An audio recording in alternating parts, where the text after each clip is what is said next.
Yes, folks. So first of all, I welcome you all of you to this open session. Now, in this, what we will be covering is we'll be covering this some of the topics. Now, ये अगर आप first three topics अपने syllabus के देखो तो this is already covered in the YouTube lectures on budget 2023-24. So if you see my YouTube videos, उसके अंदर already mentioned है, budget की details भी mentioned है. और in general budget making process और ये पूरा process of how the budget is introduced and how is it pass, ये सब कुछ है. The documents are also available. I've already sent you all the documents on the inter-college community that we have, the second year community that we have. उस पे सारे documents already आपके पास पहुंचे हुए हैं. Now, this again I've already covered on the YouTube. In fact, the one that I'm covering today has also been covered. और ये वाली भी covered, but still I still wanted to cover these two readings a little more comprehensively. So I'm covering these two. I'm going to give you an overview. The detailed version are already available on YouTube. Now, what I'll be covering tomorrow is this particular reading, D.K. Srivastav and others, and taxing petroleum products, sharing revenue between center and states, which is going to basically talk about that how in GST some items were not part of the GST, and वो इसलिए है because it kind of takes away the autonomy of the states. तो हम उसके बारे में भी बात करेंगे कि क्या है. Then talking about fiscal federalism की ये तीनों readings जो हैं इनके ऊपर already the video is available, you can watch that, but still day after tomorrow I'll take a half an hour session to cover or a 45-minute session to cover them comprehensively again. आप detail videos आप उसके अंदर देख सकते हो, but overview में आपको फिर से आपको इन वीडियोस इनका बता दूंगा. One question will definitely come on fiscal federalism, one question will definitely come on GST, one question will definitely come on your एक तो इसके बाद न्यूमेरिकल भी आएगा और एक क्वेश्चन बजट के ऊपर वैसे भी आएगा. तो चार क्वेश्चन आपके ये बन गए. This state of the economy I have already recorded and the video is already available on YouTube. What I will cover is I will give you the readings, the marked readings मैंने already mark करा हुआ है. आज आपके पास probably आ जाएगा रात को या कल सुबह आ जाएगा. I just have to paste the first page. बाकी the readings have been marked. And I will give you overview of all these four chapters in days to come. But it will be summaries, folks, just summaries. जो काम की चीज़ है, जो examination point of view से, I'll not get into the details, and I'll give you some short notes also for you. आप उनको read करके चलो and you will be able to answer them. So this is what we are going to do. Let's first questions. Two questions on budget. दो question for budget पे, एक numerical और एक theoretical question. Then at least one question on GST, if not two, तो एक question तो बनेगा ही बनेगा. देन उसके बाद फिस्कल फेडरलिज्म पे एक क्वेश्चन बनेगा ही बनेगा, इसके ऑलरेडी वीडियोस हैं. देन इनके ऊपर you will get at least 2 to 3 questions from this particular section. State of the economy से यूजुअली बनता है. बाकी सारों से एक या दो और क्वेश्चन बन सकते हैं. टोटल 8 क्वेश्चंस, या जो हमारा पैटर्न थोड़ा डिफरेंट रहता है in the sense that आपको पहले कुछ फर्स्ट सेक्शन से आपको फर्क करना है, सेकंड सेक्शन में आपके you have the small notes and third section में you have these larger questions. So it's a different kind of a paper, and this paper is usually checked by the teachers of your own college. Not usually, it's always checked by the teachers of your own college. So it's good to have a good it's good to have that if you're in the good books of the teacher, you'll get probably decent marks. But apart from that, this particular course is extremely important if you're preparing for civil services, or if you're going to prepare for Indian Economic Services, or if you're going to prepare for RBI Grade B. इन सब के लिए, या MBA के बाद भी if you're going for their interviews, तो भी ये वाला सेक्शन है, ये बहुत ज़्यादा important हो जाता है. I have already shared a number of videos on numericals. आप just go through my YouTube का प्लेलिस्ट, उसके अंदर आपको सारे वीडियोस मिल जाएंगे, फिस्कल फेडरलिज्म का भी, बजट के न्यूमेरिकल का भी, और BOP का न्यूमेरिकल का भी. तो all of that you will get there. So you don't need to worry. The new parts, I'm going to focus more on new parts. मुझे इन 4 parts का फोकस ज़्यादा करना है, especially because I was worried about किसी ने कोई video भेजा है और थोड़ा वाहियात सा वीडियो था वो. तो I thought let me make some videos for these 4 topics. and this is a new reading, so I'll make a video on that. But I'm recording this particular session as well, just in case to allay all fears कि क्या हुआ था class में. Let's start with our topic. In terms of topic, हमारा जो first topic है that is fiscal deficit. So first of all, you should be aware about what is fiscal deficit and what does it entail. So let me first clarify कि इसमें क्या है. और this is a reading. अगर आपके पास इसके ऊपर आता है तो you can draw a beautiful timeline and उसको आप explain कर सकते हो. So think of this particular paper as practice for civil services. जो भी interested है civil services के लिए. Now, so let's talk about this particular reading. What does this talk about? सबसे पहले तो हमें पता होना चाहिए what is this fiscal deficit. Again, अगर आपको fiscal deficit नहीं पता है काफ़ी ख़राब बात है क्योंकि आपका पेपर 4 दिन में है. Now, I'm going to assume कि आपको नहीं आइडिया है. So what is fiscal deficit? Fiscal deficit is nothing but the borrowings of government of India. This you should already know कि जो भी government borrow करती है, it's nothing but fiscal deficit. It is also called as debt making capital receipts. Debt making capital receipts को भी fiscal deficit बोलते हैं. The other definition of this is total expenditure minus revenue receipt minus capital receipt minus revenue receipt minus non-debt making capital receipts. उसी को हम borrowing भी बोलते हैं. If you want more clarity तो बजट का आप मेरा लेक्चर देख लो, बजट 2023-24. It's explained there कि ये fiscal deficit क्या है. Now typically जब when we talk about deficits, तो health of an economy is seen through two deficits. One is called as current account deficit and the other is called as fiscal deficit. कोई भी investor जब India में invest करता है, किसी भी country में इन्वेस्ट करता है, तो ये दो macroeconomic prudentials or you can talk in terms of this macroeconomic parameters. It checks and sees कि what is the overall health of the economy. Just for example, हम कहते हैं कि आज की डेट में पाकिस्तान की इकोनॉमिक हेल्थ अच्छी नहीं है. क्या पॉलिटिकल हेल्थ भी बहुत ख़राब चल रही है, बट हम कहते हैं कि इकोनॉमिक हेल्थ भी अच्छी नहीं है, श्रीलंका की इकोनॉमिक हेल्थ अच्छी नहीं है. तो how do you see that? You see it through your current account deficit, your fiscal deficit, and there are other parameters as well. Inflation is one of the parameters. So fiscal deficit is one of those parameters that we see. And when we talk about fiscal deficit, तो India के अंदर there is this law called as FRBM, Fiscal Responsibility and Budget Management Act 2003. ठीक है. अब ये act क्या कहता है? ये बेसिकली रेगुलेट करता है कि हमारी जो एग्जीक्यूटिव है, तो you must be knowing that you have this executive and then you have this legislature and then you have this judiciary. ठीक है. तो बेसिकली इसको तो हटा ही दो, तो हमारे पार्लियामेंट के अंदर you have this executive and the legislature. तो जो बेसिकली मिनिस्टर्स हैं वो सारा आपका एग्जीक्यूटिव का पार्ट बन जाते हैं. कैबिनेट और आपके क्या कहते हैं पूरा उसको बोलते हैं काउंसिल ऑफ मिनिस्टर्स. तो वो हमारा एग्जीक्यूटिव हो गया. And then you have this legislature that you have MPs जितने भी हैं. Now what FRBM did was that it made the executive made it responsible to the legislature for borrowings. इससे पहले क्या था? 2003 से 2003 से पहले क्या था कि जो एग्जीक्यूटिव था, जो फाइनेंस मिनिस्टर था, वो कितना मर्जी बोरो कर ले, कितना मर्जी स्पेंड कर ले, कोई रोक टोक नहीं थी. बट जब ये नॉर्म आया तो I'll give you an analogy. आज की डेट में have you heard of this monetary policy committee? अभी तक ये सुना है, ये वर्ड नहीं सुना है? अभी तक मेरी वेट कर रहे थे कि कुछ monetary policy committee होती है. हाँ, सुना है. तो ये monetary policy committee कहती है, ये monetary policy committee इन्फ्लेशन को इंडिया में 2% से 6% के बीच में कंटेन करने की कोशिश करती है. And this monetary policy committee is responsible to the parliament. ये पार्लियामेंट में एक्सप्लेन करेगी कि क्यों अगर लगातार 3 क्वार्टर तक हमारा इन्फ्लेशन कंट्रोल नहीं हुआ, तो ये एक्सप्लेन करेगी क्यों इन्फ्लेशन कंट्रोल नहीं हुआ and what steps are being taken.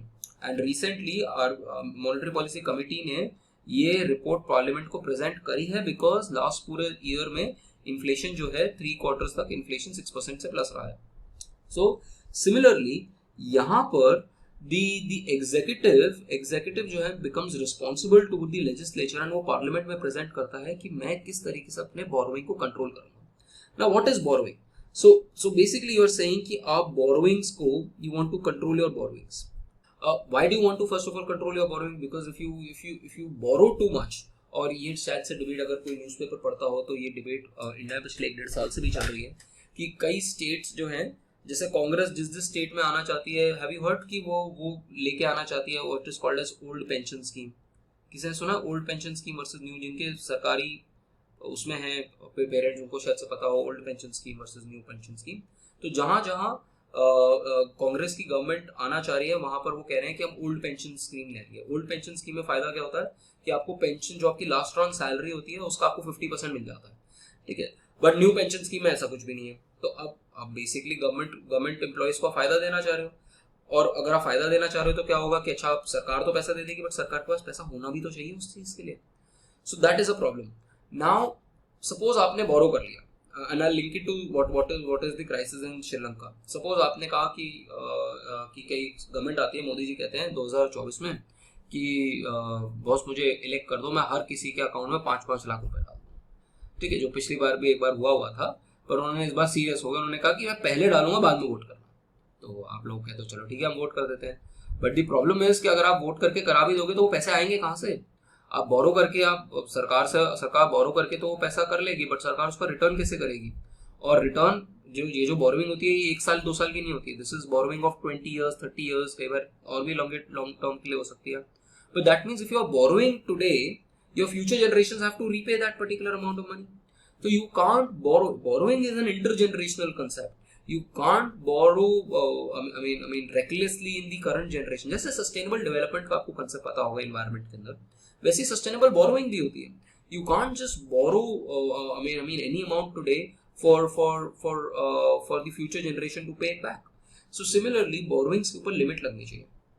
तो हमने यहाँ पर बोला जब ये FRBM आया था तो एग्जीक्यूटिव ने ये एक्ट पास किया और उनको बोला और पार्लियामेंट को बताया कि हम अपना फिस्कल डेफिसिट जो है वो कंट्रोल करने की कोशिश करेंगे, बोरोइंग्स कंट्रोल करने की कोशिश करेंगे, and that is called as, that particular process is called as fiscal consolidation. इसी को हम फिस्कल कंसोलिडेशन कहते हैं। Now my question is how do you control borrowing? अगर you are saying that you want to reduce borrowing, then the natural choice is how do you control borrowing? There are only 2 ways to control borrowing. One is that you control, आप अपने expenditures कम कर लो, you reduce your expenditures, or you increase your revenues. These are the only 2 ways known to man to basically control your borrowings. Now how do you control your expenditures? You can control some of your, अब आप ये तो कर नहीं सकते, suppose मैं आपको कहूँ कि अपने खर्चे कम कर लो, तो उसका ये थोड़ा ना मतलब कि आप खाना बंद कर दोगे या कॉलेज ही बंद कर दोगे अपना जाना, कि नहीं यार मुझे कॉलेज की फीस नहीं अफोर्ड कर सकता, I want to stop it. But what you can do is you anything which is maybe a bordering luxury, or maybe something bordering which is elastic in nature, या आपको पता है कि आप उसको चेंज कर सकते हो। जैसे आप कैब में जाते हो तो उसकी जगह आप से मेट्रो में जा सकते हो। तो अगर आप रेस्टोरेंट्स में, बाहर रेस्टोरेंट में खाना खाने जाते हो तो आप उसको कंट्रोल कर सकते हो। Similarly at a government level what the government can do is, government के पास जो एक्सपेंडिचर्स हैं टिपिकली वो 2 तरीके के होते हैं। ये बजट में आपने ऑलरेडी सीखा होगा, revenue expenditures and capital expenditures. Now capital expenditures होता है, these are typically higher grade expenditures because they are for long term, and इनका जो मल्टीप्लायर इफेक्ट होता है वो ज्यादा होता है as compared to revenue expenditures. So typically जैसे रोड, हॉस्पिटल्स, कॉलेजेस बनाना, एयरपोर्ट्स बनाना, all of these are capital expenditures. Revenue expenditures are basically some of them are committed, some of them are not committed. Committed expenditures like salaries, pension, ये सारी committed expenditures, इनको आप कम नहीं कर सकते, but कुछ सब्सिडीज हैं उनको आप कम कर सकते हैं, जैसे फूड, फ्यूल, फर्टिलाइजर सब्सिडीज। तो टिपिकली हम क्या कोशिश करते हैं कि हम अपनी रेवेन्यू एक्सपेंडिचर्स को थोड़ा सा कम करने की, and you also want to augment your revenues. Revenues कैसे ऑगमेंट कर सकते हो? आप अपना टैक्सेशन बढ़ा लो, बट टैक्स रेट अगर आप बढ़ाओगे तो ज्यादा लोग साथ शायद से टैक्स ना दें, तो आप टैक्स बेस बढ़ा सकते हो, ज्यादा लोग से कंप्लाई करवाओ टैक्स का। आप अपना जीएसटी का कंप्लायंस जो है वो थोड़ा सा बढ़ा सकते हो, आप अपनी डिसइन्वेस्टमेंट कर सकते हो, आप अपना स्ट्रेटेजिक सेल्स कर सकते हो, या जिसको प्राइवेटाइजेशन बोलते हैं, स्ट्रेटेजिक सेल या प्राइवेटाइजेशन। तो these are different ways through which you can raise your revenue. So this was the intent behind FRBM, कि that we need to walk this path of fiscal consolidation. And the initial target that we took, the initial target that we had was of 2007, which talked about that by 2007 we will achieve a 3% fiscal deficit and a 0% revenue deficit. This was the target of FRBM, but fiscal deficit की बात करें तो 3% of fiscal deficit. But 3% किस चीज का? 3% of current GDP. ठीक है, ये जो मैं लिख रहा हूँ बहुत इंपॉर्टेंट है folks, because you will understand the depth of it not just in this exam, you will also understand the depth of it in your CUET PG. CUET PG में ऐसे ही क्वेश्चंस आएंगे आपके पास, इंडियन इकोनॉमी इज रिलेटेड, और economics और economic survey के ऊपर तो बहुत क्वेश्चंस होंगे. इस साल का पेपर देख लेना. And then your civil services exam के अंदर it's very useful. Your civil service या इकोनॉमिक्स ऑप्शनल के लिए भी इट बिकम्स वेरी यूजफुल, क्योंकि ये सारे टॉपिक्स जो है वहाँ पर रिपीट हो रहे हैं, इंडियन इकोनॉमिक सर्विसेज के लिए भी एंड RBI के लिए भी. So don't throw away these notes, whatever you are making or whatever I sent on the group. Don't throw them away if you are serious about any of these examinations. And of course, NET का examination तो है ही है, जो NTA का NET का exam होता है teachers के लिए. Now, so what is this 3%? 3% we say that 3% of current GDP. Now आपको पता होना चाहिए what is the difference between current GDP and constant GDP. You have P naught into Q1 को हम बोलते हैं कांस्टेंट, इसको बोलते हैं कि कांस्टेंट जीडीपी, और P1 into Q1 को बोलते हैं current GDP. Now what is this P1? Suppose what is GDP? First of all the value of goods and services produced in a country in a financial year. तो suppose हमारे यहाँ पर से 5 iPhones बने पूरे इकोनॉमी के अंदर 2022-23 के अंदर, 23-24 के अंदर 5 आईफोन्स बने. तो नाउ द point is कि how do you quantify 5 iPhones? Will you take the price of 2023? If you take the price of 2023, then that will be a different figure. But suppose आपको compare करना है GDP दो years का, तो you can't keep changing these prices, क्योंकि फिर तो अगर आप inflation हो रहा है तो आपका GDP inflation से भी बढ़ जाएगा. तो what we do is usually जो आप न्यूज़पेपर में पढ़ते हो कि जीडीपी का फिगर ये हो गया, that is always constant GDP. constant GDP होता है, जैसे हमारे केस के अंदर ये 2011 का प्राइसेस लेते हैं और उससे मल्टीप्लाई कर देते हैं कि कितनी क्वांटिटी प्रोड्यूस हुई, and that will give you the GDP which is called as constant GDP. And this constant GDP is comparable over years. This is why this is called as P naught into Q1, and P1 into Q1 is basically called as your current GDP. Now yes, nominal GDP and real GDP, that's absolutely right. कि admin किसका नाम है? आपने अपना नाम ही admin रख लिया. So this is again you can have real GDP, you can name it as real GDP and nominal GDP. But typically when we talk about this 3%, तो हम ये 3% usually लेके चलते हैं. This 3% is basically your current GDP हम लेके चलते हैं. Not your real GDP या constant GDP को नहीं लेते हैं. तो अगर मुझे फिस्कल डेफिसिट कंट्रोल करना है, सपोज ऐसे मुझे फिस्कल डेफिसिट कंट्रोल करना है, तो एक और तरीका, या तो मैं अपनी fiscal deficit is what? Borrowings. So I am saying borrowings, I can say fiscal deficit is borrowing upon current GDP. अब मैं फिस्कल डेफिसिट कैसे कम कर सकता हूँ? फिस्कल डेफिसिट मेरे पास कम करने के दो ही तरीके हैं, या तो मैं अपनी बोरोइंग कम करूँ, मुझे परसेंटेज कम करना है, या तो मैं बोरोइंग कम करूँ, या फिर मैं अपना करंट जीडीपी बढ़ा लूँ.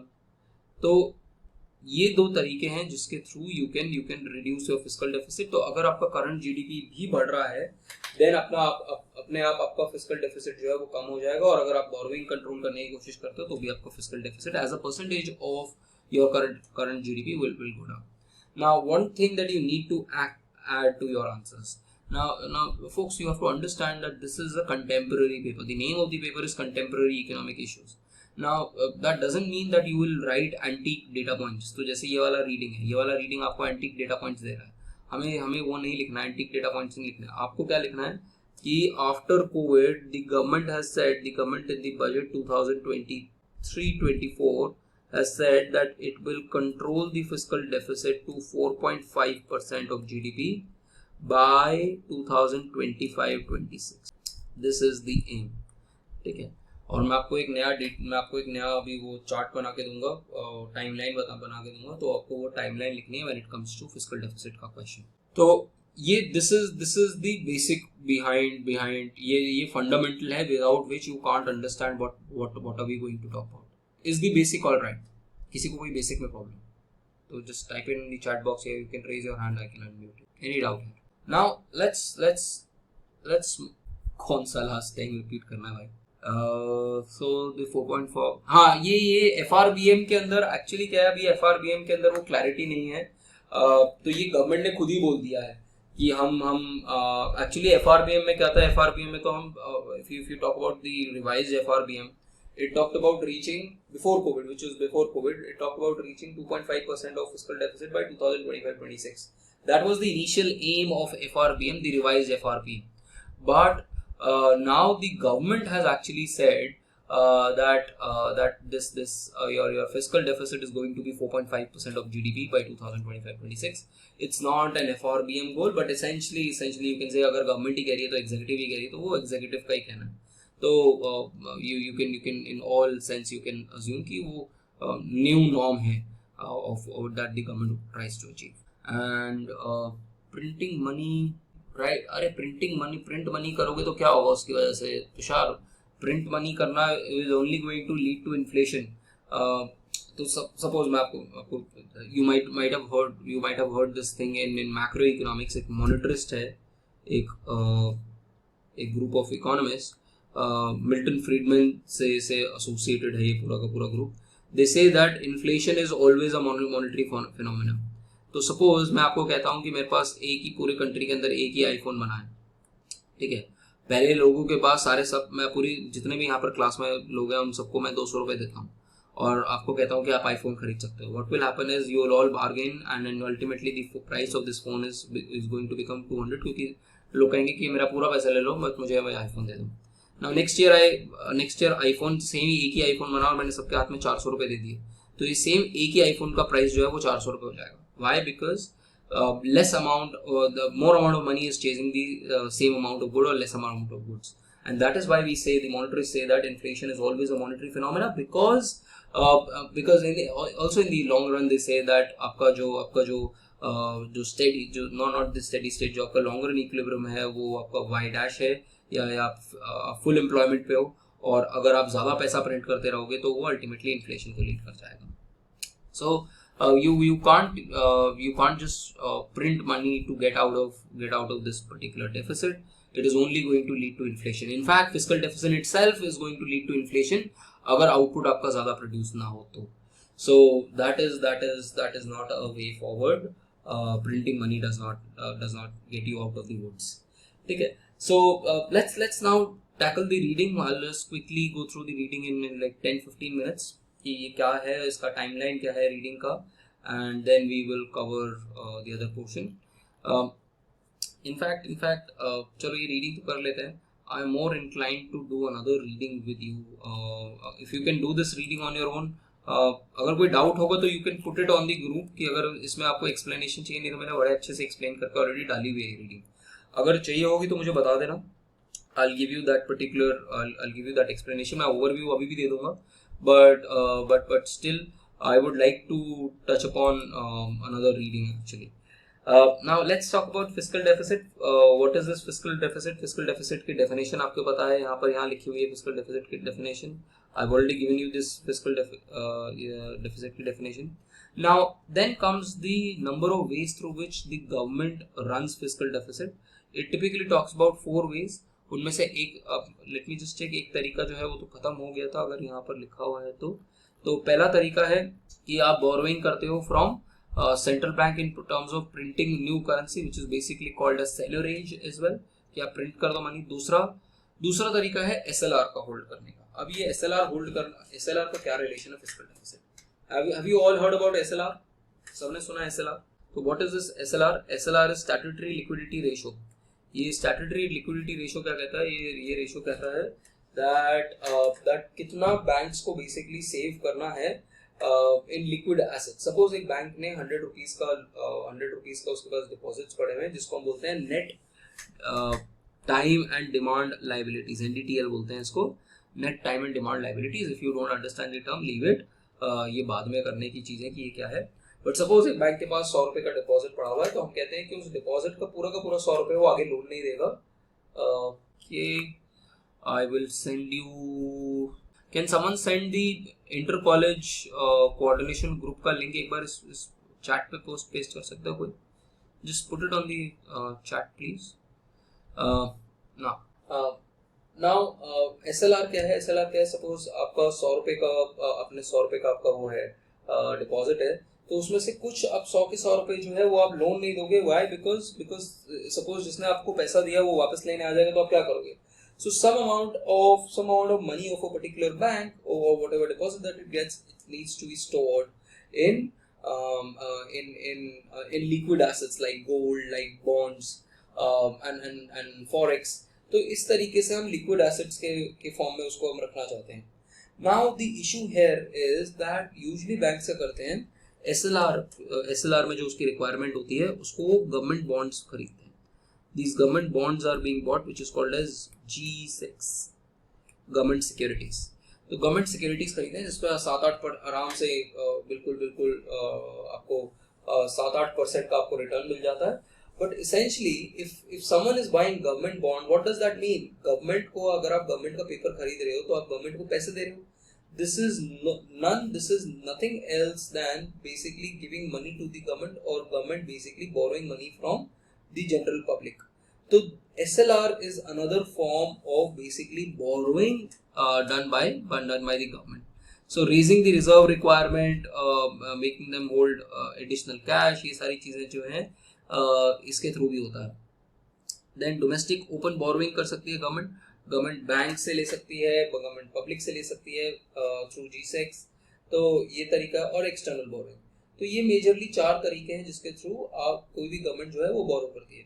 नाउ फाइनेंसिंग जो है क्या करना.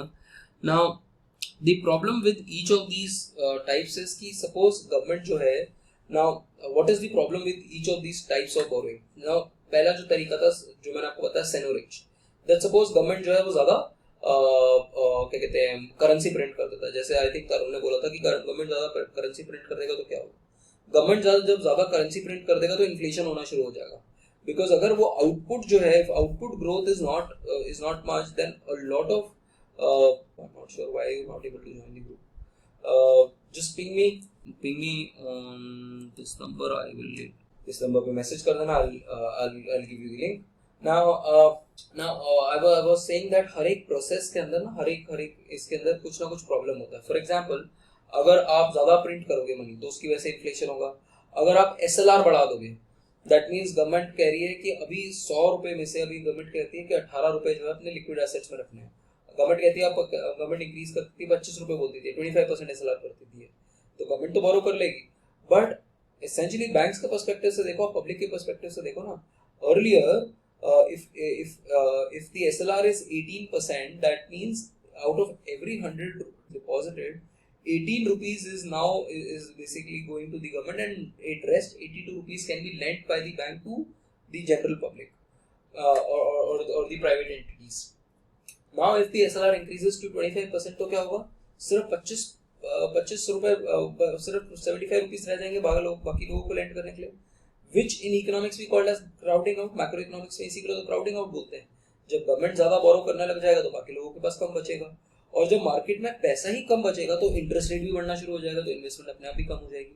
So basically all of this, अगर गवर्नमेंट जो है वो ज्यादा बड़े बोरोइंग उसके ऊपर जाती है तो मार्केट में इंटरेस्ट रेट भी बढ़ना शुरू हो जाता है क्योंकि कम पैसा बचा हुआ है, and the fact that crowding out भी होनी शुरू हो जाती है private sector. Then apart from that external वो भी है कि एक्सटर्नल इवेंट्स से भी बहुत बड़ा प्रॉब्लम रहता है कि if the government borrows from abroad, then what happens is कि जब आपका एक्सचेंज रेट कम है, जब आपका एक्सचेंज रेट इजी है, तब तो आपको बड़ा फायदा है कि आपने चलो से 60 रुपीज का डॉलर है, आपने खूब इंपोर्ट कर ली और खूब अपने बोरोइंग कर ली. बट अगर आपकी करेंसी डिप्रिशिएट कर गई तो आपको बहुत महंगे रेट पे वापस करना पड़ेगा. सपोज मैं $1 बिलियन बोरो करता हूँ. जब बोरो किया था तब 60 रुपीज का डॉलर था, और जब मैं वापस कर रहा हूँ तो 85 रुपीज का डॉलर है. तो मुझे जो पुराना इंटरेस्ट है वो तो देना ही देना है, बट मुझे जो 1 बिलियन रुपीज देने पड़ रहे हैं, तो 1 बिलियन डॉलर्स पे करने पड़ रहे हैं. तो पहले मैंने 6,000 करोड़ रुपए दिए थे, अब वही उसी चीज के मैं 8500 करोड़ रुपीज दे रहा हूँ. तो इसकी वजह से आपकी जो बोरोइंग है वो और ज्यादा एक्सपेंसिव हो जाती है और ज्यादा वल्नरेबल हो जाती है if you borrow from abroad, because usually this is कि अगर प्रो सिक्लिकल शॉक्स लगे तो एकदम से आपको प्रॉब्लम हो सकती है इन terms of foreign inflows, exchange rates, credit worthiness. Then what essentially more also matters is folks, मतलब फिजिकल डेफिसिट जो है वो अपने आप में मतलब you should not be rigid कि नहीं है फिजिकल डेफिसिट हमें इतना ही करना है तो इतना ही करना है. फिजिकल डेफिसिट कई बार हमें ऊपर नीचे भी करना पड़ता है. For I give you an example, जब हमने बेसिकली फिजिकल डेफिसिट हम 3% का टारगेट करते हैं, ठीक है. हिस्टोरिकली जब कोविड आया तो हमने physical deficit can you imagine 9.6% पहुंच गया था इन द ईयर 2020-21 के अंदर 9.4 या 9.6% का physical deficit, which essentially means what? That this is not a line that you are drawing or you are carving on stone. You have to be reasonable to what are the signals given by the economy. External क्या चल रहा है, internal economy में क्या चल रहा है, वो बहुत मैटर करता है. तो you have to see fiscal policy जो है होती है वो कई बार काउंटर सिक्लिकल चलती है. अगर आपके पास रिसेशन आ रहा है तो आपको काउंटर सिक्लिकल फिस्कल पॉलिसी करनी पड़ेगी, which means कि अगर रिसेशन आ रहा है तो आपको अपने टैक्सेस कम करने पड़ेंगे, आपको लोगों को रिबेट्स देनी पड़ेंगे, आपको अपने एक्सपेंडिचर्स बढ़ाने पड़ेंगे, तो उसकी वजह से अपने आप ही फिस्कल डेफिसिट बढ़ जाएगा. और जब इकोनॉमी बहुत अच्छा कर रही होगी तो अपने आप ही फिस्कल डेफिसिट कम हो जाएगा, क्योंकि आपका denominator, remember that denominator is current GDP. तो करंट जीडीपी जब बढ़ जाएगा, जब आपके पास मल्टीपल सोर्सेज ऑफ इनकम हो जाएंगे, तो आपका अपने आप ही आपका फिस्कल डेफिसिट कम हो जाएगा. सो फिस्कल डेफिसिट जो होता है वो बेसिकली, और फिस्कल पॉलिसी जो होती है वो काउंटर सिक्लिकल होती है, और फिस्कल डेफिसिट भी उसी से रिलेटेड होता है. But more than that what also matters is the quality of fiscal deficit. तो quality of fiscal deficit is basically कि आप पैसा बोरो कर रहे हो. पैसा बोरो करना इज नॉट दैट बैड, ठीक है. अगर पैसा बोरो करना ही प्रॉब्लम होता है, प्रो का मतलब याशिका, प्रो का यहाँ मतलब होता है कि अगर सिक्लिकल है, अगर अपवर्ड टर्न है, तो आप भी उसको एड कर रहे हो. उसको बोलते हैं प्रो सिक्लिसिटी, कि आप साइकिल के हिसाब से ही चल रहे हो. और उसका ऑपोजिट होता है एंटी सिक्लिसिटी, कि अगर हमारा फॉर एग्जांपल अगर हमारा क्या कहते हैं, अगर हमारा रिसेशन चल रहा है, तो हम बेसिकली क्या करने की कोशिश करते हैं, हम अपने फिस्कल पॉलिसी को एक्सपेंशनरी करने की कोशिश करते हैं. हम उस साइकिल को ब्रेक करने की कोशिश करते हैं. तो वो उसको बोलता है एंटी सिक्लिसिटी. बट प्रो सिक्लिसिटी हो गई कि क्या कहते हैं, जब आपका बुरा टाइम है तो आप और बहुत ज्यादा कर रहे हो. तो बेसिकली जब आपका खराब टाइम है तो आप और ऐसी चीजें कर रहे हो जिससे चीजें और खराब हो जाए. तो that is called as pro cyclical. यहाँ देखो, the first, so there is no easy way to sustain persistent high fiscal deficit. The resulting public debt, as the interest cost the interest cost and the rates rise with higher deficit and debt. अब क्या ये इसमें counter cyclical और pro cyclical क्या है कि अगर आपका खराब टाइम है, तो उस केस के अंदर आप जो है काउंटर सिक्लिकल पॉलिसी करोगे because of the fact that you want to you want to take the country out of that cycle, ठीक है. So that is called as counter cyclical fiscal policy. तो अगर जैसे फॉर एग्जांपल कोविड के time पे हमने क्या किया, हमारा जीडीपी जो था वो -6.6% था. अब उस -6.6% जो हमारा जीडीपी गिर गया, तो हमें उसको काउंटर करने के लिए एक फिस्कल पॉलिसी एक्सपेंशनरी करनी पड़ी.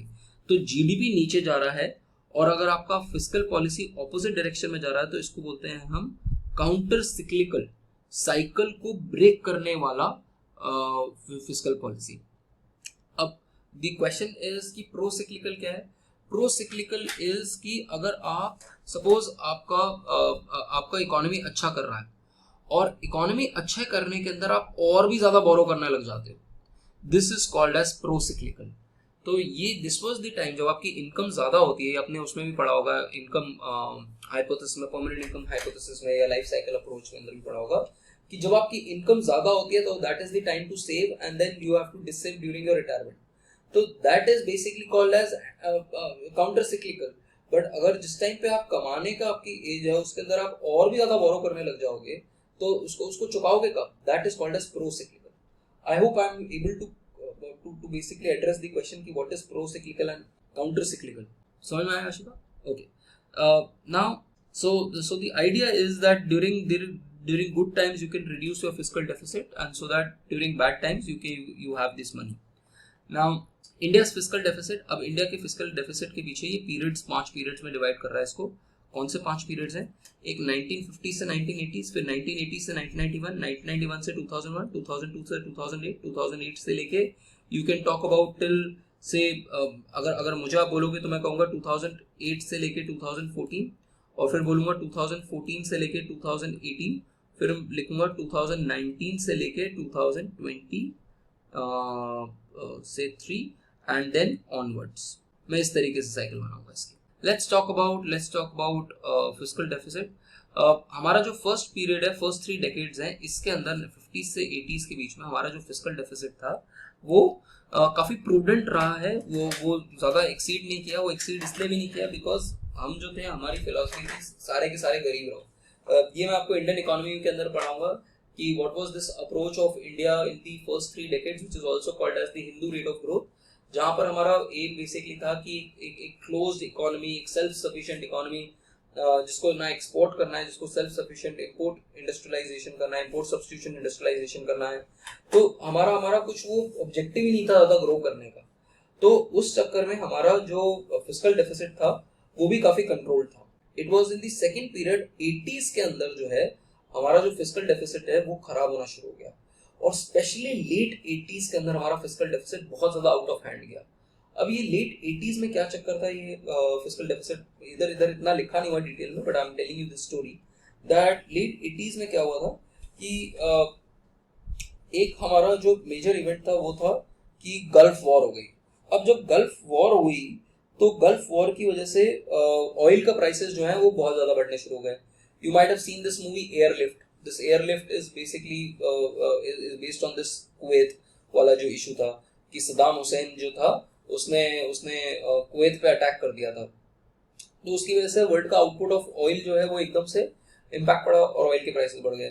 दूसरी चीज हुई कि हमारा जो ऑल्ड वेदर फ्रेंड था which was Russia, which was USSR, that got dissolved। उसकी जगह पे वो उसका पूरा ब्रेकडाउन हो गया। तो जो डिसोल्यूशन ऑफ यूएसएसआर हुआ उसकी वजह से हमारा जो एक ऑल वेदर फ्रेंड था जो हमें अच्छे रेट पे लोन दे सकता था या हेल्प कर सकता था, वो ही खत्म हो गया। ठीक है, और world became from bipolar world became a unipolar world. And the other thing was that हमारी जो बोरोइंग थी इन 80s वो मेजरली शॉर्ट टर्म बोरोइंग कर रहे थे, और वो बोरोइंग शॉर्ट टर्म करने का एक रीजन था कि हमारे पे सैंक्शंस लगे हुए थे। जैसे आज की डेट में क्या कहते हैं ईरान पे और क्या कहते हैं नॉर्थ कोरिया पे सैंक्शंस लगे रहते हैं because of their nuclear testing and nuclear processing. इसीलिए हमारे पे, क्योंकि हमने 1970s में टेस्ट किए थे, इसलिए हमारे पे भी सैंक्शंस लगे हुए थे। तो हम शॉर्ट टर्म पे बोरो कर सकते हैं और महंगी बोरोइंग हो रही थी। So a lot of these reasons combined together, जिसकी वजह से इंडिया को फैग एंड ऑफ 80s में बहुत ज्यादा बोरो करना पड़ रहा था, और इंडिया इन जनरल भी इस पीरियड के अंदर काफी ज्यादा बोरो कर रहा था और बोरो करके स्पेंड कर रहा था, जिसकी वजह से हमारी ग्रोथ रेट तो अच्छी हुई। Think of something like this, if you've seen these actors जो 2-2 महीने 3 महीने में एकदम से रिप हो जाते हैं, या बॉडी बिल्डर्स जो होते हैं एकदम रिप निकलते हैं, सारी एब्स आ गई, अलग अलग जगह से सारी मसल्स दिख रही हैं, it's usually because of the fact that they might have taken some kind of steroids। तो वो स्टीरॉइड्स जो है वो आपको हेल्प तो कर देंगे उस टाइम पे बॉडी बिल्डिंग में, बट बाद में जो प्रॉब्लम देंगे आपकी किडनी लिवर को, वो बड़ी दिक्कत होगी। तो I call this late 80s also something like economy on steroids, कि इकोनॉमी को अपने स्टीरॉइड्स दे दिए और वो ग्रोथ कर रहा है, बट उसके बाद वो ग्रोथ जो है वो लॉन्ग टर्म में हार्मफुल भी होने वाली है। तो दैट वाज अबाउट 80s। ये 80s की आपकी स्टोरी थी। देन 90s के अंदर अगेन थोड़े से परसिस्टेंट फिस्कल डेफिसिट थे, स्पेशली अगेन लेट 90s के अंदर काफी सारे क्राइसिस आए इंडिया के अंदर। एक तो हमारी गवर्नमेंट ही स्टेबल नहीं, आयाराम गयाराम गवर्नमेंट चल रही थी, कभी देवेगौड़ा आ रहा है, कभी कोई आई के गुजराल आ रहा है, कभी कोई आ रहा है। तो इंडिया के प्राइम मिनिस्टर ही बदल रहे थे लेट 90s के अंदर। फिर बाद में अटल बिहारी वाजपेयी जी आए, बट देन उसके बाद उसी पीरियड के अंदर हमारे यहाँ कारगिल वॉर भी हुई। उसी पीरियड के अंदर 2001 के अंदर हमारे यहाँ ये भी हुआ, क्या कहते हैं, ड्रॉट भी आया, एंड 1997 में आसियान क्राइसिस भी आया। तो multiple crisis were being hit in India year after year. तो उसकी वजह से again the government was borrowing heavily, and हमारा बाय द एंड ऑफ 2002 हमारा फिस्कल डेफिसिट अगेन बहुत ज्यादा शूट कर। अब ये जो फिस्कल डेफिसिट था इसको अब हमने कहा कि यार हम कंट्रोल करेंगे, इसीलिए while going out of power, Atal Bihari Vajpayee ji की गवर्नमेंट ने 2003 के अंदर ये साइन किया FRBM एक्ट, विच सेड कि अच्छा अब सरकार जो है अपनी बोरोइंग को कंट्रोल करके रखेगा, and we reap the benefits between 2002 and 2008. This is also the period जिसको मैं इंडियन इकोनॉमी में बताऊंगा कि this is the age of golden period, this is golden period of India's growth. India इस पीरियड में 8-8.5% से ग्रो किया उनका जीडीपी. और जब आपका जीडीपी इतनी तेजी से ग्रो करेगा तो और बेसिकली आपने अपने रेवेन्यूज भी बहुत तेजी से बढ़ाए हैं, और तो उसकी वजह से क्या होगा, उसकी वजह से आपका फिस्कल डेफिसिट अपने आप कंट्रोल में आ जाएगा, क्योंकि आपका न्यूमरेटर बढ़ रहा है और डिनोमिनेटर कम हो रहा है. So you were able to attain your deficits by 2008. But फिर 2008 से 14 के बीच में आपका अगेन ये this is the new thing, 2014 से 18 के बीच में अगेन आपका फिस्कल डेफिसिट जो है शूटेड अप. ये इसलिए शूट किया, पहले आपका ये शूट किया because of what is called as your global financial crisis, ठीक है. फिर उसके बाद यूरोजोन क्राइसिस, ठीक है. फिर उसके बाद डोमेस्टिक क्राइसिस बहुत सारे हैं. इन सब की वजह से इंडिया का जो फिस्कल डेफिसिट था वो between 2000 again started increasing. Then between 2014 and 2018 under NDA 1, this was under Arun Jaitley ji, that fiscal deficit started to be controlled, क्योंकि हमारा अपना GDP जो है वो भी बढ़ना शुरू हो गया, तो अपने आप ही आपका, और हमने डिसइन्वेस्टमेंट भी थोड़ा सा और ज़्यादा करना शुरू कर दिया, तो उस सब की वजह से हमारा फिस्कल डेफिसिट वापस कंट्रोल में आया. But lastly is that between 2019 which is pre Covid year, सिर्फ कोविड में फिस्कल डेफिसिट नहीं बढ़ा, प्री कोविड ईयर में भी 4.5% का फिस्कल डेफिसिट था, 4.4%, 4.4% का फिस्कल डेफिसिट था. So even in the year before Covid your fiscal deficit was high, and then all hell broke loose in 2021 where the fiscal deficit increased to 9.6%. तो ये कुछ terms हैं जो आपको पता होनी चाहिए कि 2021 के अंदर हमारा फिस्कल डेफिसिट जो था वो 9.6% था, और आज की डेट में इफ यू टॉक अबाउट 2022-23 तो हमारा फिस्कल डेफिसिट जो है 22-23 का है 6.4%, और जो नेक्स्ट ईयर है विच इज जो बजट में प्रेजेंट हुआ 2023-24 उसमें 5.9%. और अब हम जो टारगेट कर रहे हैं by 2025-26 we are targeting 4.5% fiscal deficit. तो ये जो पूरी स्टोरी जो मैंने आपको सुनाई फिस्कल, मैंने आपको पहले फर्स्ट 3 डेकेड्स के बारे में बता दिया कि ये फर्स्ट 3 डेकेड्स में क्या हुआ, फिर फिस्कल डिटेरियोरेशन मैंने आपको बताया कि क्या हुआ, फिर ये ग्राफ की इतनी आपको कोई खास ज़रूरत नहीं है. फिर उसके बाद resurgence of deficits in 1990s, specially in the late 1990s के अंदर मल्टीपल रीजंस की वजह से आपका फिस्कल डेफिसिट अगेन इंक्रीज किया. And then if you see यहाँ पर FRBM मैंने आपको बताया कि 2003 से लेकर 2008 के बीच में आपने पहले तो FRBM लेके आया, वैट लेके आया, टैक्स एडमिनिस्ट्रेशन आपने अपना अच्छा किया, उस सब की वजह से आपका अगेन ये जो आपका फिस्कल डेफिसिट है वो कंट्रोल में आया. बट उसके बाद में आपका फिस्कल डेफिसिट जो है ग्लोबल फाइनेंशियल क्राइसिस के बाद में आपने एक मुखर्जी स्टिमुलस दिया था. Mukherjee stimulus, it is called as Mukherjee stimulus. Yes, I will put it on YouTube. Don't worry, I'll put it on YouTube. By the way, this lecture is already on YouTube, but this is a summarized version, so I'll put it on YouTube as well. So, zero fiscal deficit. Zero fiscal deficit is something that is not desirable as well. सरकार को थोड़ा borrow करने दो, especially for a developing country. You don't target a zero fiscal deficit. It's good if you can achieve that, but I don't think that it's achievable. ठीक है, but fiscal deficit जो है वो जीरो यूजुअली नहीं target किया जाता. Revenue deficit zero target किया जाता है. किसने बोला प्लानिंग कमीशन का पढ़ना है? तो बिल्कुल नहीं पढ़ना प्लानिंग कमीशन. अगर प्लानिंग कमीशन का कोई वो टॉपिक है उसको छोड़ दो. मैंने तो अपनी क्लास में प्लानिंग कमीशन के बारे में कुछ नहीं पढ़ा है, तो वो प्लान और नॉन प्लान वाली चीज़ ही मैंने हटा दी अपनी क्लासेस से. तो please make sure that you don't get into this plan non plan thing, वो सब कुछ हट चुका है. देन तो अभी मुखर्जी स्टिमुलस का है जो एक्सपेंशनरी फिस्कल पॉलिसी होती है ना, जो हमने 2009-2010 के अंदर फॉलो करी, 2008-2009 के अंदर फॉलो करी थी और बाद में फिर से एक बार फॉलो करी थी, तो उसको हम एक्सपेंशनरी फिस्कल पॉलिसी को हम मुखर्जी स्टिमुलस इसलिए भी बोलते हैं because Pranab Mukherjee was the finance minister at that particular point of time. Then इस पीरियड में और भी रीजंस है कि आपका जो फिस्कल डेफिसिट है वो बढ़ा, क्योंकि आपका NREG आ गया. देन 6th पे कमीशन, जिनके पेरेंट्स जो हैं वो गवर्नमेंट सर्विस में, उनको पे कमीशन पता होगा. लोन वेवर आपने करा था, टैक्सेस आपने रिड्यूस किए थे, तो ऑल ऑफ दीज रीजंस की वजह से you are your fiscal deficit again short. ना अब हम धीरे धीरे हम अपना फिस्कल डेफिसिट को रिव्यू कर रहे हैं। यहाँ पर लिखा हुआ है कि 3% 2015-16, बट ये सब कुछ तो खत्म हो चुका है। I have already given you the 2025-26 goal and lessons and challenges. First challenge is fiscal consolidation matters. Why? Because it leads to growth. उसका implication growth और inflation के ऊपर होता है। The other important lesson is कि हम fiscal deficit कैसे line में ला सकते हैं। It is through broadening our tax base, simplifying our tax base, decreasing exemptions, tax administration increase करके, और इसी के लिए गवर्नमेंट ने alternate tax regime लेके आए हैं इस साल। एक नया आया है alternate tax regime which is called alternate tax regime, which will again simplify a number of things. Then the third important is that the role of counter cyclical policy.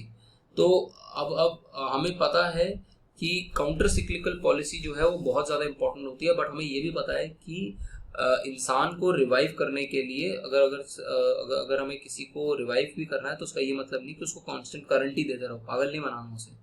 तो रिवाइव करने के लिए आपको पता होना चाहिए कि limited amount of fiscal stimulus देना। अगर आपने एक्सेस फिस्कल स्टिमुलस दे दिया तो आप एक तो बोरो बहुत ज़्यादा कर लोगे, जैसे अगर आप आज की डेट में देखो, ये इन्फ्लेशन के चैप्टर में पढ़ेंगे, कोविड जैसी आया, जितनी भी डेवलप कंट्रीज थी उन्होंने अपनी कंट्री में पूरे स्टेरॉइड्स भर दिए, खूब सारा जिसको हम बोलते हैं हेलीकॉप्टर मनी, पैसा बांट ही दिया हर जगह। जब पैसा बांट दिया तो उसकी वजह से क्या हुआ, उसकी इकोनॉमी उन टाइप पे थोड़ी बढ़ गई, बट आज के डेट में इन्फ्लेशन हो गया उन सारी की सारी कंट्रीज में।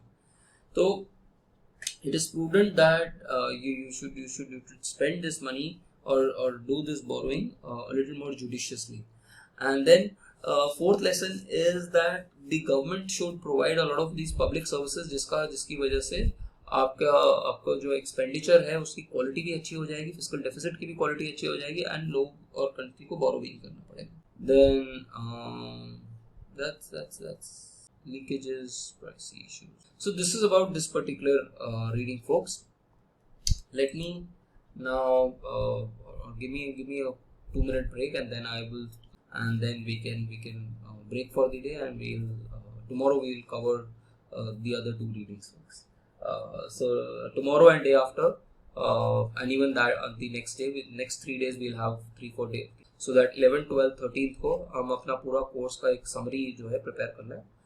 जिसने भी अभी तक नहीं करा हुआ, you will have sufficient time, and with these lectures you can easily prepare. So give me now let's cover this particular reading.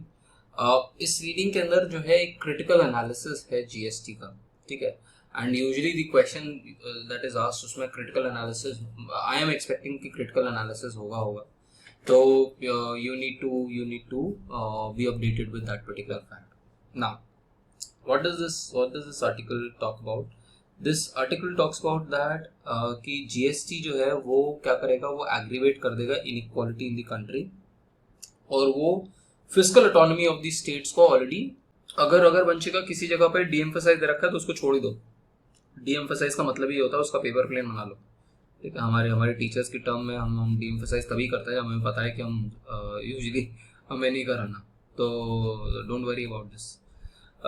Now when we talk about this GST, तो पहले बात तो GST क्या है, इसके ऊपर मेरा ऑलरेडी एक लेक्चर या 2 लेक्चर ऑलरेडी है, तो आपको पता होना चाहिए कि GST क्या है, how is GST different from VAT, how is GST, और ये जो पूरा सिस्टम है, ये बाकी सारे इनडायरेक्ट टैक्सेस सिस्टम डिफरेंट क्यों है।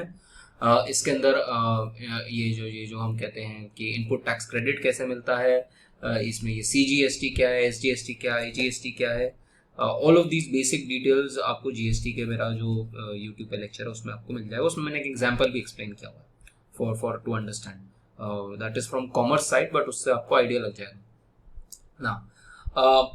Now we don't have to understand the commerce of GST. We have to discuss in terms of policy, as a policy कैसी है। Now the issue with indirect taxes is that indirect taxes जो होते हैं वो regressive taxes होते हैं, ठीक है, और जो direct taxes होते हैं वो progressive है। Now what is this regressive tax and progressive tax? Some of this you will understand in a subject called as public economics, ठीक है, which brings me to the point that some of you have already reached out to me for taking discipline specific electives. Folks, please do not take arbitrary discipline specific electives, क्योंकि आपका भाई बंधु किसी कोई discipline specific elective ले रहा है तो आप वो ले लो. This is going to determine a lot in your career. तो इसलिए सोच समझ के लेना. आई वुड रादर रिकमेंड कि आप इंटरनेशनल ट्रेड और साथ में पब्लिक फाइनेंस होता है, अगर आप ये दोनों ले लो, these are good one, specially if you going for civil services, RBI या सीयूईटी, इन सब में ये काम आएंगे आपको ये दोनों पेपर्स. और तो आप ये ले सकते हो. अगर उसके अलावा कोई और ऑप्शन है तो you can discuss it with me. If you want to take say applied econometrics, आपको मास्टर्स पीएचडी करना है तो आप अप्लाइड इकोनोमेट्रिक्स ले लो. But applied econometrics I think पूरी यूनिवर्सिटी में 4-5 कॉलेजेस ऑफर करते हैं. उनमें से एक आध कॉलेज बहुत अच्छा है जो ऑफर करता है. तो depending on, at times you need to see the teacher, at times you need to see कि आप खुद से कर सकते हो नहीं कर सकते हो. तो मल्टीपल चीजें सोच समझ के करना है ये डिसीजन लेना. Now let's come to this GST issue. तो अब हमारा जो रिग्रेसिव टैक्सेस है वो क्या है कि बेसिकली जब अगर मैं कोक की बोतल खरीद रहा हूँ, ठीक है, या मैं से बर्गर खरीद रहा हूँ, तो मैं जो टैक्स दे रहा हूँ, अगर मैं से मैकडॉनल्ड्स में जाके बर्गर खरीदता हूँ तो मैं जो टैक्स दे रहा हूँ डायरेक्ट टैक्स, और अगर मुकेश अंबानी जाके बर्गर खरीदता है तो हम दोनों सेम टैक्स दे रहे हैं, इररिस्पेक्टिव ऑफ द फैक्ट कि उसकी इनकम का जो भी टैक्स पे करा वो बिल्कुल मिनिस्क्यूल और मेरी इनकम का भी मिनिस्क्यूल है. बट सपोज एक rickshaw puller goes and buys a burger, देन उसकी इनकम का बहुत बड़ा शेयर है. तो दैट मीन्स जैसे जैसे मेरी इनकम बढ़ रही है वैसे वैसे मेरा टैक्स का शेयर जो है वो कम होता जा रहा है. And that is why indirect taxes are kind of frowned upon, because if the extent of money that you are raising from indirect taxes increases, then that shows that your country is moving towards more inequality. You should have more direct taxes, you should have more progressive taxes built in your system. So GST की वजह से what Surajit Das is saying is that the degree of inequality will increase because indirect taxes usually increase inequality because they are regressive in nature. It would also curb the fiscal autonomy of states. ये physical autonomy of states इसलिए भी खत्म होगा because अब ये सारी powers जो है ये अब जीएसटी काउंसिल में चली जाएगी. Now you have this under article 279 sub clause A. ठीक है, जब आप लोगों में से कोई सिविल्स प्रिपेयर करेगा और मेरे पास आओगे तो मैं आपको ये पूरा कॉन्स्टिट्यूशन रटवाऊंगा. तो उसके अंदर हम ये आर्टिकल पढ़ते हैं, article 279A which talks about this GST council. तो ये जो जीएसटी काउंसिल है इसके पास आज की डेट में सारी पावर्स हैं कि क्या टैक्स, किस चीज़ पे कितना टैक्स लगेगा और क्या रेट रहेगा. तो बेसिकली पहले बहुत ज़्यादा पावर जो थी वो स्टेट्स के ऊपर थी. उसको किसी के ऊपर टैक्स करना है, किसी कमोडिटी के ऊपर टैक्स करना है, नहीं करना है, कितना वैट लगाना है, कितना सेल्स टैक्स लगाना है, ये सारे हर स्टेट गवर्नमेंट डिसाइड करती थी. But now this GST is one nation one tax. तो जो टैक्स जो है वो यूपी में लगेगा वो ही सेम टैक्स आपको हरियाणा में भी मिलेगा और वही तमिलनाडु में भी मिलेगा. तो this is again going to curb the fiscal autonomy of the states and to avoid that complete क्या कहते हैं फिस्कल ऑटोनॉमी देना नहीं चाहते थे. इसीलिए आज की डेट में आपका अल्कोहल और petroleum products are not part of GST. In fact petroleum is still part of GST but उसको अभी तक डिसाइड नहीं किया गया. But alcohol is completely out of GST. ठीक है. Then he also says that the government claims that GST will automatically lead to growth rate and reduce inflation and improve tax compliance. That usually is not the case. अगर revenue neutral rate, ये मैंने एक article के अंदर बात करी है, revenue neutral rate हमारा जो है वो 15-16% है. तो टिपिकली इससे पहले जो हमारा जो टैक्स रेट रहता था वो 12-12.5% का रहता था. और आज की डेट में हम रेवेन्यू न्यूट्रल रेट 15 से 16% है. बट मेजॉरिटी आइटम्स जो इंडिया के अंदर है वो 18% और 12% पे है. मेजॉरिटी आइटम 18% पे है. तो आपका टैक्स रेट एक्चुअली बढ़ गया है और सर्विस टैक्स तो 10% था. तो वहां से बढ़ के अब जो मेजर टैक्सेस हो गए वो 18% पे हो गए. तो जो चीज पहले आपकी 100 रुपए की कोई चीज थी वो सपोज आप बाल कटवाने जाते थे तो आप 110 रुपए देते थे, अब आप 118 रुपए दे रहे हो. तो आप कैसे कह रहे हो कि इन्फ्लेशन कंट्रोल में हो जाएगा? आपका इन्फ्लेशन तो बढ़ गया. तो this is what they are saying, that inflation might increase and instead of tax compliance increase करना. अब जो छोटे छोटे प्लेयर हैं जिनको कोई आइडिया नहीं था, अब वो सारे जीएसटी फाइल कर रहे हैं, उनको जीएसटी के हेडेक लेनी पड़ रही है. तो टैक्स कंप्लायंस जो है जरूरी नहीं ऑटोमेटिकली टैक्स कंप्लायंस बढ़ जाएगा.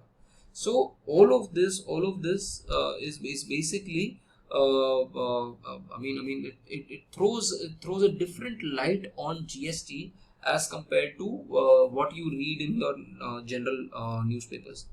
And what it also says is that we should focus more on your direct taxes, and we should improve more on our tax to GDP ratio rather than focusing more on your just on your GST. So this is the essence. So I'll just quickly run through this particular topic. तो वो basically GST के benefits बताने की कोशिश कर रहे थे कि ये benefits होंगे of GST. And then inequality का मैंने आपको बता दिया कि इंडिया के अंदर जो कंबाइंड स्टेट और सेंटर के टैक्सेस अगर आप ऐड कर लो टू जीडीपी वो 16.5% है, ठीक है, which is one of the lowest in the world, ठीक है, टैक्स टू जीडीपी रेशो. जो normal tax to GDP ratio अगर आप न्यूज़पेपर में पढ़ोगे या फिर अगर आप अपने उसमें पढ़ोगे ना इकोनॉमिक सर्वे में, तो वो 11.5% दे रखा है. दैट 11.5% है सेंटर का tax to GDP ratio, but इसके अंदर आप स्टेट्स का भी ऐड कर दोगे तो वो 16.5-17% के अराउंड है. अब इसमें से जो डायरेक्ट टैक्सेस हैं वो सिर्फ 5.5% है और इनडायरेक्ट टैक्सेस 11% है, विच इज एक्सट्रीमली हाई. हम आज की डेट के अंदर भी अराउंड 50-55% अपना जो टैक्सेस का पैसा है वो इनडायरेक्ट टैक्सेस से लेते हैं. In fact it's worth mentioning that 60 years ago around 70% of total tax revenue was from indirect taxes. और आज की डेट के अंदर भी इनडायरेक्ट टैक्सेस जो हैं वो उसका जो है वो प्रीपोंडरेंस है. एंड ये देख लो इनडायरेक्ट टैक्सेस अभी भी 67% है. तो this is a major concern. And अगर आप स्टेट गवर्नमेंट्स का देखो, स्टेट गवर्नमेंट्स तो बेचारे 97% जो अपना खुद का पैसा कमाते हैं वो इनडायरेक्ट टैक्सेस से ही है. सेंटर तो फिर भी थोड़ा बहुत पैसा अपना डायरेक्ट टैक्सेस से कमा लेता है, बट स्टेट्स जो हैं वो बेसिकली अपना पूरा का पूरा पैसा इनडायरेक्ट टैक्सेस से, वो पेट्रोलियम के प्रोडक्ट, अल्कोहल को पैसा से लेके इन सब चीज़ों से पैसा कमाता है, ठीक है. So this is a problem for India and this is a regressive tax. ये मैंने आपको यहाँ पे बता दिया. देन क्वेश्चन ऑफ ऑटोनॉमी मैंने आपको बता दिया कि अब पहले स्टेट्स जो थे अपने टैक्स कर सकते थे, आज की डेट में स्टेट्स जो है उनके पास कोई फ्रीडम नहीं रहेगी. They can not change the tax rate because all of this will go to GST council because we have one country one tax, one market one tax.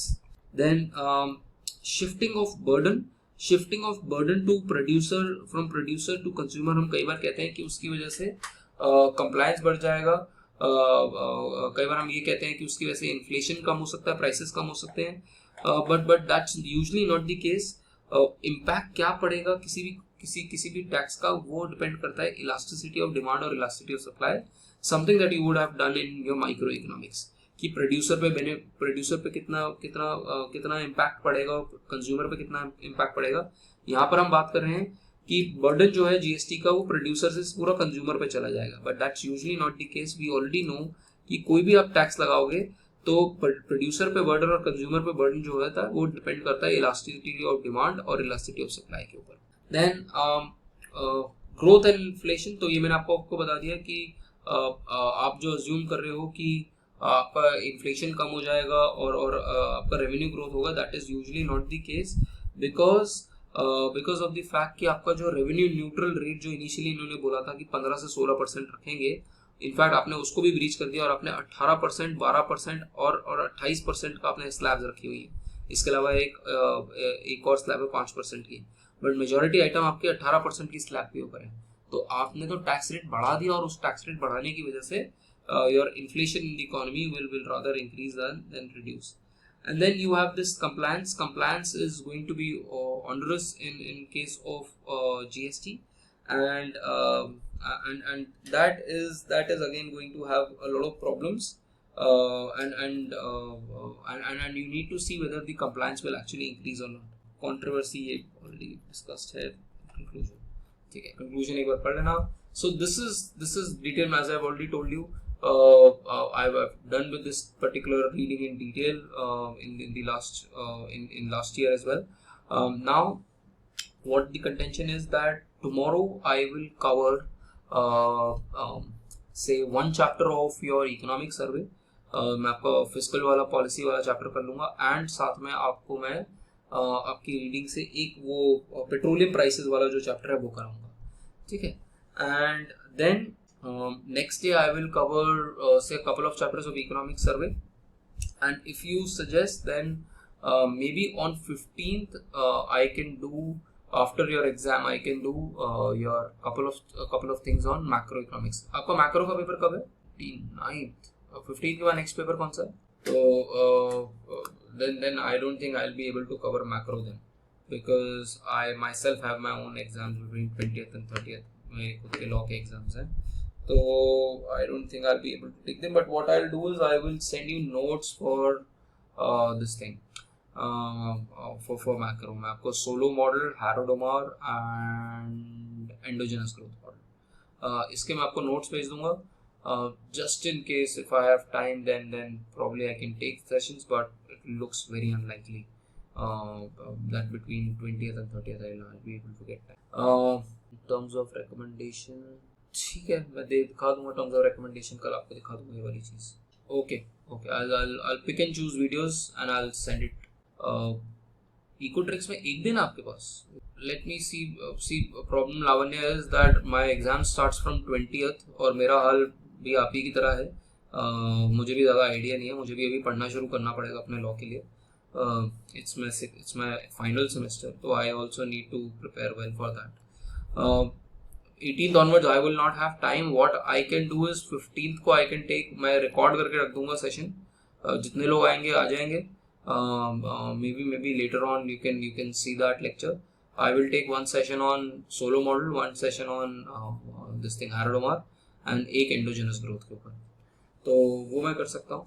And या जितना भी इनमें से जितना भी कर सकता हूँ, I'll put it there and I'll send you the link on the this thing, the inter-university inter-college group. उस पर you can get all the things.